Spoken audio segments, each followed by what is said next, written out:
عليكم الصيام كما كتب على الذين من قبلكم لعلكم تتقون صدق اللہ العظیم۔ میرے دوستوں اور بھائیوں، الحمدللہ وثم الحمدللہ، آج 10واں روزہ اختتام پذیر ہوا۔ یہ اللہ کے فضل سے ہوا سب کچھ، یہاں تک جو ہم ہو پہنچے یہ اللہ کے فضل سے۔ یہاں نماز سے قبل کبھی درس حدیث اور کبھی پھر ہم فقہی مسائل بیان کرتے ہیں، اور روزے کی اقسام کے حوالے سے کل ہماری تفصیلی گفتگو ہوئی تھی۔ آج کا موضوع پہلے آپ نوٹ فرمائیں اور توجہ کے ساتھ آپ سن لیں۔ موضوع ہے روزے کی شرطیں، اور پھر یہ جو شرطیں ہیں یہ بھی دو قسم کے ہیں، روزے کے فرائض اور روزے کے مفسدات۔ سب سے پہلی بات، روزے کی شرطیں دو قسم کے ہیں۔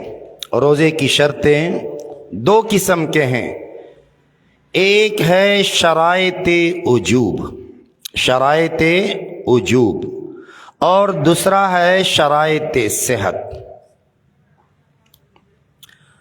روزہ صحیح ہونے کے لیے جن باتوں کا ہونا ضروری ہے اسے اصطلاح میں شرائط صحت کہتے ہیں، اور روزہ واجب ہونے کے لیے جن باتوں کا ہونا ضروری ہے انہیں شرائط وجوب کہتے ہیں، انہیں شرائط وجوب کہتے ہیں۔ اب سب سے پہلی جو ہم بات کرتے ہیں وہ شرائط وجوب پر کریں گے۔ 4 شرطیں ہیں روزے کے وجوب کے لیے۔ کتنی شرطیں ہیں؟ 4 شرطیں ہیں۔ نمبر 1، اسلام۔ کافر پر روزہ فرض واجب نہیں ہے، اسلام ضروری ہے۔ دوسری شرط، بلوغ۔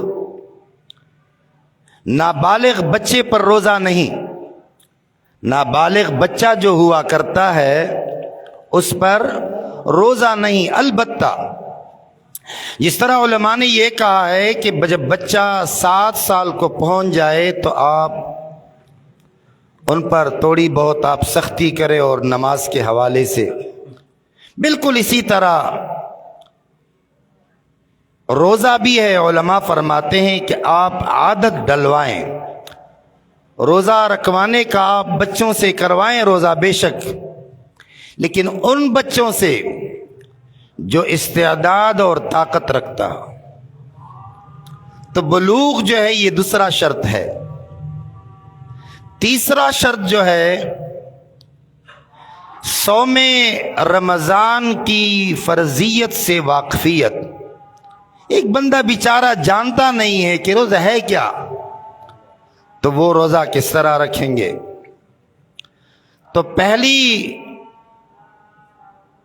اور دوسری شرط کے ساتھ تیسری اہم شرط جو ہے وہ ہے صوم رمضان سے واقفیت۔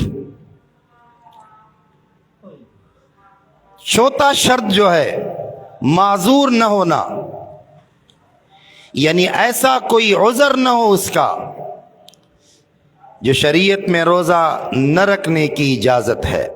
مثلا سفر پر ہے، بڑھاپا ہے، مرض ہے، جہاد ہے وغیرہ۔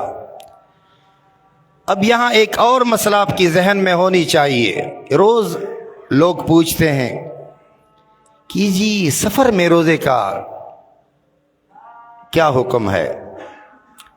2 چیزیں آپ ذہن میں رکھیں۔ ایک کو کہتے ہیں عزیمت، کیا کہا میں نے؟ ایک کو کہتے ہیں عزیمت، ایک کو کہتے ہیں رخصت۔ سفر میں نماز قصر پڑھنا یہ عزیمت ہے، ضرور بالضرور آپ حالات سفر میں نماز قصر پڑھیں گے۔ اگر وہ سفر جو شریعت نے جو حد مقرر کیا ہے اس میں آپ ریموٹ کنٹرول میں بھی پہنچ جائیں تب بھی آپ نے آدھی نماز پڑھنی ہے، یہ حکم ہے۔ اس کو عزیمت کہتے ہیں شریعت کی زبان میں۔ اور ایک ہے رخصت، روزہ سفر میں رخصت ہے، مطلب کیا ہوا؟ یعنی آپ کو اجازت ہے، چاہے آپ روزہ رکھیں یا نہ رکھیں، دونوں طرف سے آپ کو اجازت ہے۔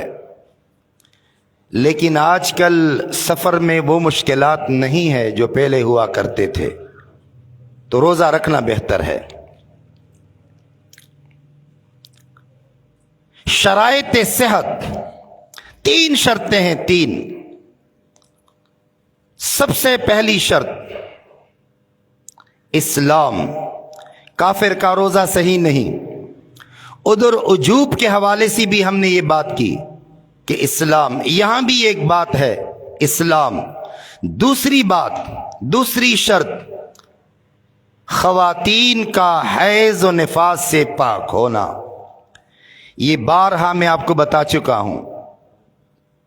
ہماری جو زنانیاں ہوا کرتی ہیں، چاہے اس دور میں ہو سابقہ دور میں ہو، اچھی عورت ہو بری عورت ہو، یہ بیماری سب کو لگتی ہے۔ تو حیض اس بیماری کو کہتے ہیں جو مہینے میں 3 بار، 3 دن کم از کم، زیادہ سے زیادہ 10 دن، کم زیادہ ہو تو اس کو علماء حیض میں شمار نہیں کرتے۔ اور ایک ہے نفاس، ایک عورت کا جب حمل ہوا کرتا ہے اور جب اس کا بچہ پیدا ہو تو اس کے بعد جو بیماری ہے اس کو نفاس کہتے ہیں۔ 40 دن تک روزہ نہ رکھنا اور نماز نہ پڑھنا، یہ ان کے لیے اجازت ہے۔ تیسری شرط شرائط صحت میں نیت کرنا۔ نیت سے مراد یہ زبان سے جو ہم نیت کرتے ہیں یہ ضروری نہیں ہے، بات سمجھنے کی کوشش کریں جی۔ یہ بات جو یہاں میرے سامنے بیٹھے ہیں یہ لوگ بھی سنتے ہیں، مرد بھی سنتے ہیں، خواتین بھی سنتے ہیں، سوشل میڈیا پر سنتے ہیں۔ تو آپ ایک بات اپنے ذہن میں رکھیں، یہ زبان سے نیت کرنا ضروری نہیں ہے، یہ مستحب ہے۔ لیکن اگر کسی نے ضروری سمجھا تو یہ بدعت بھی ہے۔ اگر کسی نے ضروری سمجھا تو یہ بدعت بھی ہے۔ تو نیت سے مراد دل کا ارادہ ہے، تو کم از کم آپ کے دل میں یہ ارادہ ہو، یہ نیت ہو کہ کل میرا روزہ ہوگا انشاءاللہ، آج میرا روزہ ہوگا انشاءاللہ، یہ نیت ضروری ہے دل میں، زبان پہ ضروری نہیں ہے۔ یہ ہو گئی جی آپ کے سامنے روزے کی شرط وجوب اور شرائط صحت۔ اب دوسری بات روزے کے فرائض ہیں۔ روزے میں صبح صادق سے لے کر غروب آفتاب تک 3 باتوں سے اپنے آپ کو روکنا، 3 باتوں سے، توجہ سے آپ ذرا سنیں، 3 باتوں سے آپ نے آپ کو روکنا ہوگا۔ نمبر 1، صبح صادق سے غروب تک کچھ نہ پینا۔ نمبر 2، صبح صادق سے غروب آفتاب تک کچھ نہ کھانا۔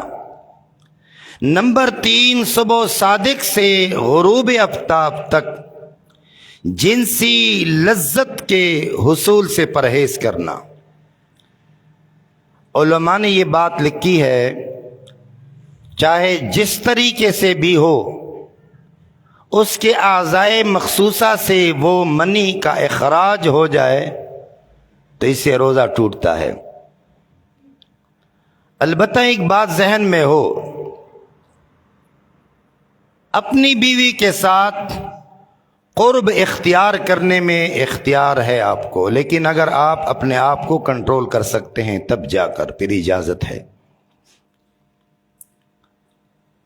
تو یہ ہے 3 فرائض روزے کے۔ اب آخری چیز جو ہے اس پر بھی آپ ذرا سوچیں۔ روزے میں 3 چیزوں سے بچنا ضروری ہے، جس طرح فرائض میں ہے اس طرح مفسدات میں ہے۔ مفسد، آپ کی نماز مفسد ہو گئی، فاسد ہو گئی، تو اس کا کیا مطلب ہوتا ہے؟ اس کا مطلب یہ ہوتا ہے کہ اثر نو دوبارہ آپ یہ نماز پڑھ لیں، آپ کی نماز ٹھیک نہیں ہے۔ بالکل اس طرح یہ روزے کے حوالے سے بھی بات ہے۔ 3 چیزیں ہیں،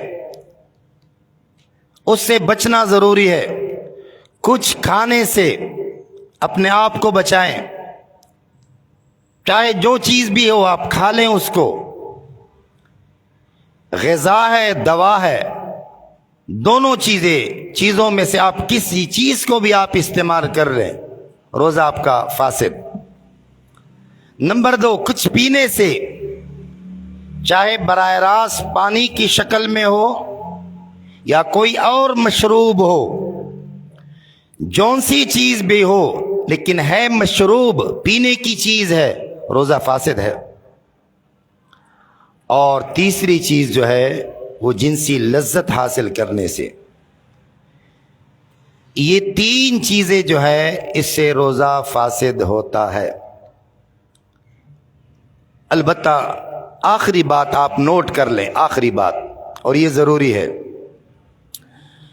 کہ ایک وہ جن سے صرف قضا واجب ہوتی ہے، اور ایک وہ ہے جن سے قضا اور کفارہ دونوں ہے۔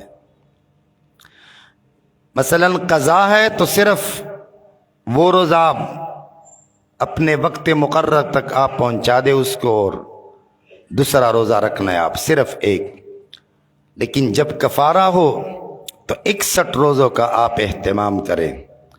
یہ چند مسائل تھے روزے کے حوالے سے۔ آپ سے بار بار یہ درخواست ہے، اگر کسی کے ذہن میں روزے کے حوالے سے کوئی مسئلہ ہو تو بے شک وہ پوچھ سکتا ہے۔ وآخر دعوانا ان الحمد للہ رب العالمین۔